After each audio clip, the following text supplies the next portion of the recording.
ആദ്യം ചോദ്യം വായിക്കുക. തുടർച്ചയായ 5 ഇരട്ട സംഖ്യകളുടെ ശരാശരി 60 ആയാൽ അതിലേറ്റവും ചെറിയ സംഖ്യ ഏത്? ഇങ്ങനെയുള്ള ക്വസ്റ്റ്യൻസ് നോക്കുമ്പം നമ്മൾ ശ്രദ്ധിക്കേണ്ട കാര്യങ്ങൾ 2 കാര്യങ്ങളാണ്. തുടർച്ചയായ ഇരട്ട സംഖ്യയുടെ ശരാശരി പറയാം, എണ്ണൽ സംഖ്യയുടെ ശരാശരി, ഒറ്റ സംഖ്യയുടെ ശരാശരി. ഇങ്ങനെയുള്ള ക്വസ്റ്റ്യൻ വരുമ്പോൾ ആദ്യം ശ്രദ്ധിക്കേണ്ട ഒരു വൺവേഡ് പറയുകയാണ്.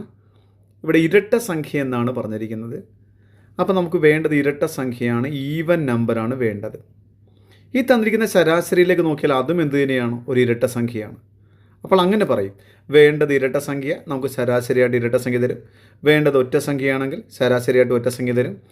വേണ്ടത് എണ്ണൽ സംഖ്യ ശരാശരിയായിട്ട് എണ്ണൽ സംഖ്യ. പറഞ്ഞിരിക്കുന്ന കാറ്റഗറിയിൽപ്പെട്ട സംഖ്യ തന്നെ ശരാശരിയായിട്ട് തന്നാൽ നമ്മൾ ആ സംഖ്യയെ മിഡിൽ നമ്പറായിട്ട് കൺസിഡർ ചെയ്യണം. അപ്പോൾ മാത്രമേ മിഡിൽ നമ്പറായിട്ട് കൺസിഡർ ചെയ്യുള്ളൂ. ഇനി നമ്മൾ ആലോചിക്കുക, നമുക്ക് വേണ്ട 5 സംഖ്യയിൽ മിഡിൽ നമ്പറായ 60 ഒരു സംഖ്യ കിട്ടി. അപ്പോൾ 5-ൽ 1 കിട്ടി. ഇനി എത്ര എണ്ണം വേണം? 4 എണ്ണം വേണം.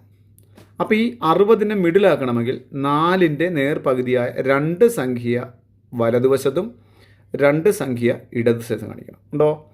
അപ്പോൾ നമുക്ക് പറയാം 60 കഴിഞ്ഞ് വലസൈഡിലോട്ട് എഴുതിക്കുക 62, 64.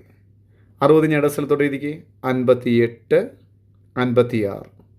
അപ്പോൾ നമുക്ക് വേണ്ടത് ഏറ്റവും ചെറിയ സംഖ്യ. അപ്പോൾ നമ്മുടെ സംഖ്യ ആൻസർ എത്രയാണ്? 56. അപ്പോൾ ആൻസർ നമ്മുടെ ഡി എന്ന് പറയുന്ന 56 നമ്മുടെ ആൻസർ. നിങ്ങൾക്ക് പ്രാക്ടീസ് ചെയ്യാനായിട്ട് ഒരു 3 ക്വസ്റ്റ്യൻ. ഒന്നാമത്തെ ക്വസ്റ്റ്യൻ, തുടർച്ചയായി 7 ഒറ്റ സംഖ്യയിലെ ശരാശരി 123 ആയാൽ അതിലേറ്റവും വലിയ സംഖ്യ ഏത്? രണ്ടാമത്തെ, തുടർച്ചയായി 11 എണ്ണൽ സംഖ്യയിലെ ശരാശരി 75 ആയാൽ അതിലേറ്റവും ചെറിയ സംഖ്യ ഏത്? മൂന്നാമത്തെ, തുടർച്ചയായി 9 ഇരട്ട സംഖ്യയിലെ ശരാശരി 94 ആയാൽ അതിലേറ്റവും ചെറിയ സംഖ്യ ഏത്? നിങ്ങൾ ചെയ്ത് നോക്കിയിട്ട് ആൻസർ ഇതിനകത്തുണ്ട്. ആൻസർ നിങ്ങൾ ശ്രദ്ധിച്ച് നോക്കുക.